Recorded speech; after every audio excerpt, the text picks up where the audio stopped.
Halo guys, balik lagi sama gua Lucky ID. Seperti biasa sebelum mulai videonya, buat kalian yang sudah dukung channel Mimin selama ini, terima kasih banyak. Buat kalian yang belum subscribe, silahkan di subscribe dan jangan lupa juga nyalakan lonceng notifikasi agar tidak ketinggalan update video dari channel ini. Terima kasih dan selamat menonton. Baik, kita bacain novel Martial Back chapter 4451, lanjutan dari chapter kemarin. Di sini diceritakan beberapa hari kemudian konferensi pertukaran dao secara resmi dimulai. Saat suara bel yang merdu terdengar, para kultivator yang berpartisipasi yang telah berkultivasi dalam pengasingan muncul dari halaman masing-masing. Di puncak teman yang ditakdirkan, Yangke melangkah maju. Mata penuh rasa hormat dan ketakutan tertuju padanya. Meskipun sudah beberapa hari, adegan Kong Tianyu ditikam sampai mati olehnya masih jelas di benak mereka. Orang terkuat sebelumnya adalah Kong Tianyu Orde kelima. Dia bukan seorang yang bisa mereka kalahkan, apalagi Orde keenam seperti Yangke.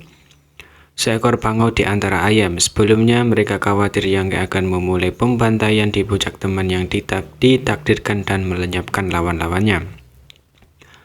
Tetapi setelah membunuh orang Tianyu, Yangke telah berkultivasi dalam pengasingan, sepenuhnya mengabaikan urusan dunia luar, memungkinkan semua orang untuk menghabiskan beberapa hari dalam kenyamanan. Sejujurnya, jika bukan karena fakta bahwa mereka tidak dapat menarik diri dari konferensi pertukaran dao di tengah jalan, semua peserta di puncak teman yang ditakdirkan akan melarikan diri sejak lama. Sekarang Orde ke-6 tiba-tiba muncul di konferensi pertukaran dao. Siapa yang bisa menjadi lawan mereka?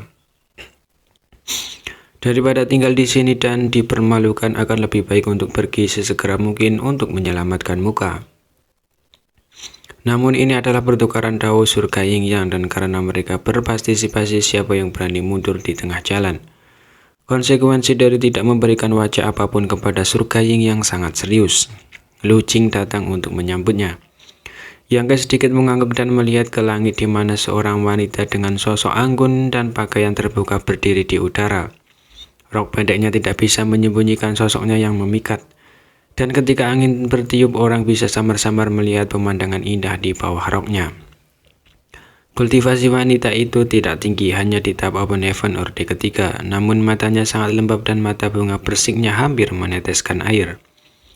Semua orang di sini, kakak senior, tolong ikuti saya, kata wanita itu. Suara manis saat dia berbalik dan terbang ke depan. Punggungnya yang terbuka menyebabkan imajinasi seorang menjadi liar. Tidak hanya yang pindah, semuanya menoleh untuk melihat Yangke.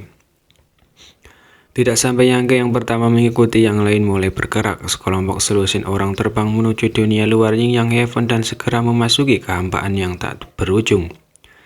Tidak ada yang tahu kemana dia membawa mereka, tetapi tidak nyaman bagi mereka untuk bertanya, jadi mereka hanya bisa mengikuti.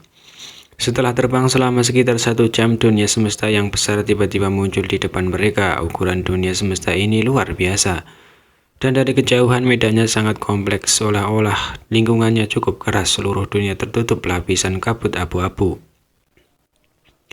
Yangke tidak bisa menahan diri untuk tidak melirik dunia semesta beberapa kali lagi. Hatinya dimurni dengan kebingungan. Surga Yin Yang ini adalah salah satu dari 36 gua surga.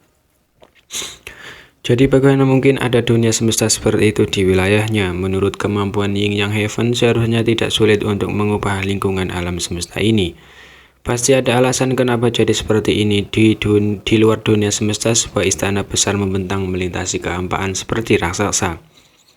Di luar istana ada alun-alun dengan banyak sosok. Wanita surga Yin Yang Orde ketiga memimpin selusin orang dari puncak teman takdir langsung menuju alun-alun istana. Menstabilkan dirinya sebelum membungkuk ke arah tertentu. Salam, penatuaku. Para peserta dari puncak teman takdir telah tiba. Darah itu, Lu Kulinggong duduk di tengah kursi. King Kui dan Su Yingkui berdiri di belakangnya. Melihat Yangke, tiba-tiba King Kui sedikit mengangguk ke arahnya. Kulinggong mengalihkan pandangannya ke Yangke dan berhenti sejenak. Tampaknya dalam suasana hati yang baik ketika dia berkata, kamu boleh pergi. Ya, wanita Orde ketiga membungkuk dan mundur, meninggalkan Yangke dan selusin lainnya.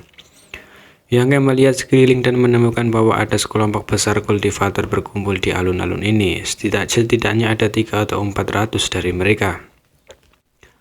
Dan mereka semua tampaknya berpartisipasi dalam konferensi pertukaran Dao. Yang terlemah di antara mereka adalah Orde keempat, dan bahkan ada banyak kultivator tahap Open Heaven Orde kelima.